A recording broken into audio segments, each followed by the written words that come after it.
State gang, the mob, true simple. We in too deep. What's cracking? It's your homie Ice Cube. Just wanted to address a few things. You know, everybody been checking out the internet. My man Katt Williams.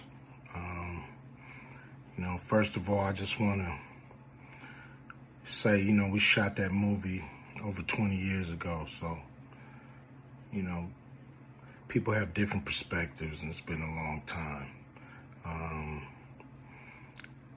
I also want to say, you know, every comedian that I've worked with, every comedian that I've put in a movie, I only put them in the movie because I thought they was funny. I thought they was perfect for the part. I tried to put them in a position to win. That's what it's all about, you know. I don't, you know, I look at from, you know, Chris Tucker and Bernie Mac and Mike Epps, Katt Williams, you know, Ricky Smiley, Michael Blackson, Cedric,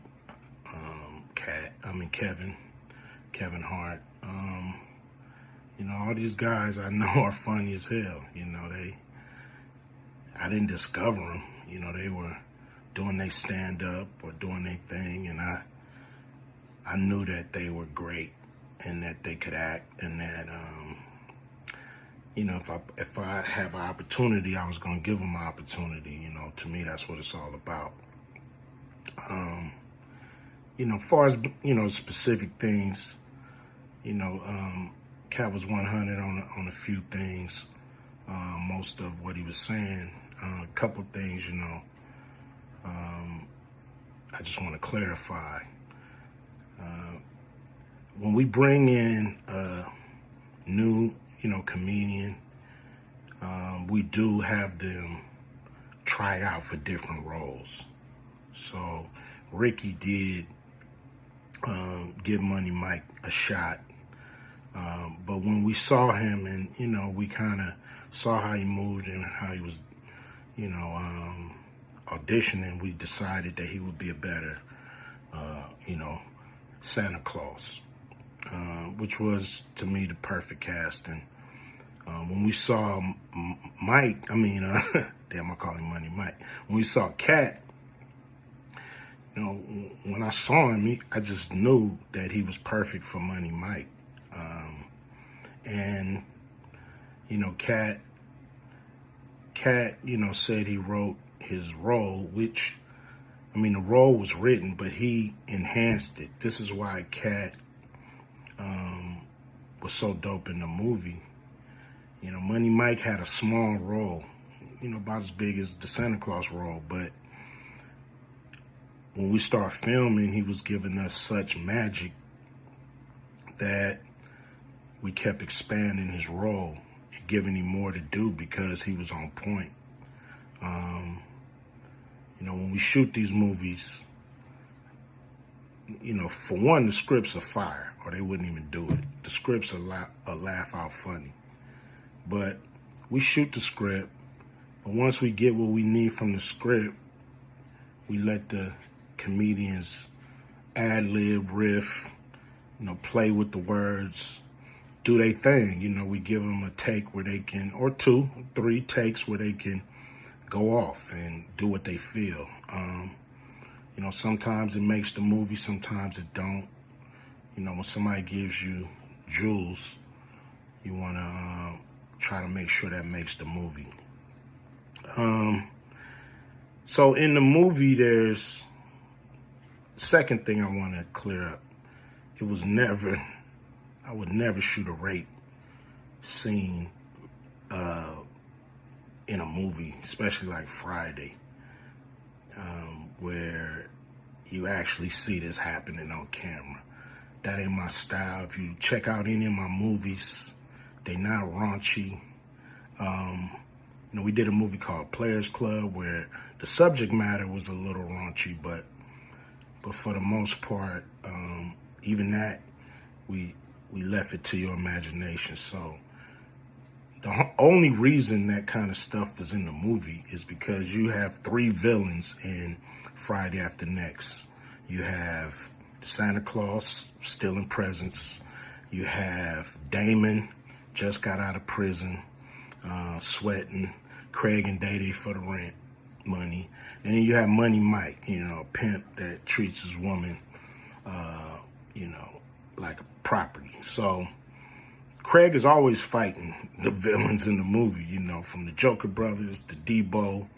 And so we already had Craig fighting Santa Claus. And the only real way to get rid of the other two villains was to have them go against each other. And the plier joke was always in the script. You know, it was never, we would never ever show that. You know, that's not my style if you look at any of my movies. So, you know, that was never a discussion. You know, we,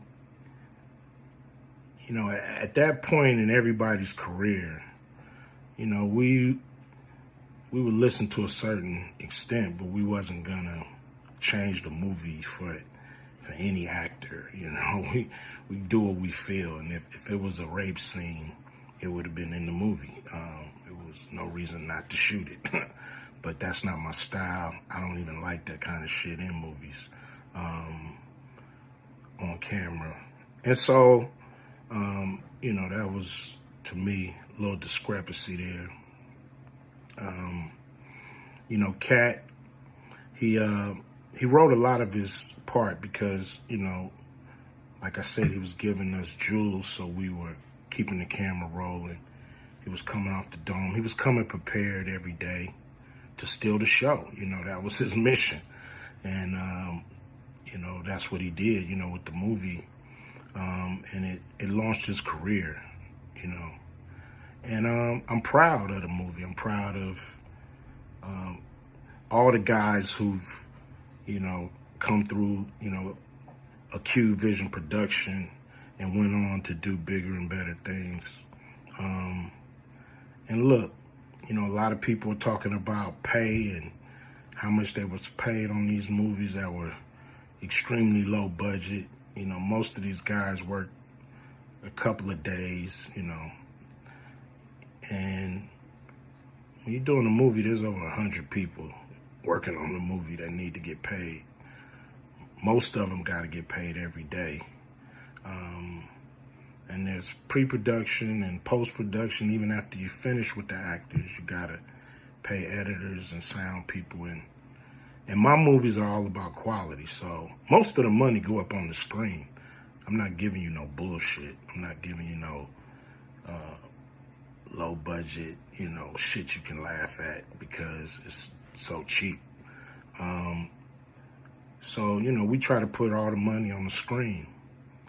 And so any actor that's mad at what they got paid, you know, just look at what you was doing. Look at where your career was at the time. You know, take a look at where it is now. And Friday has something to do with that, I believe. And I put a lot of people in movies, but they ain't never put me in a movie. So you could take that for what it's worth. You know what I'm saying? I've given a lot of these guys opportunities. And I still act, so I'm waiting for a call. I ain't got to produce everything or write everything. I got love for all the comedians that I've worked with. Got, you know, much love for Katt. You know, he spoke up for me a lot. And I just wanted to be clear and clarify some things. And shit, man. I hope y'all have a good 2024. Yeah, yeah.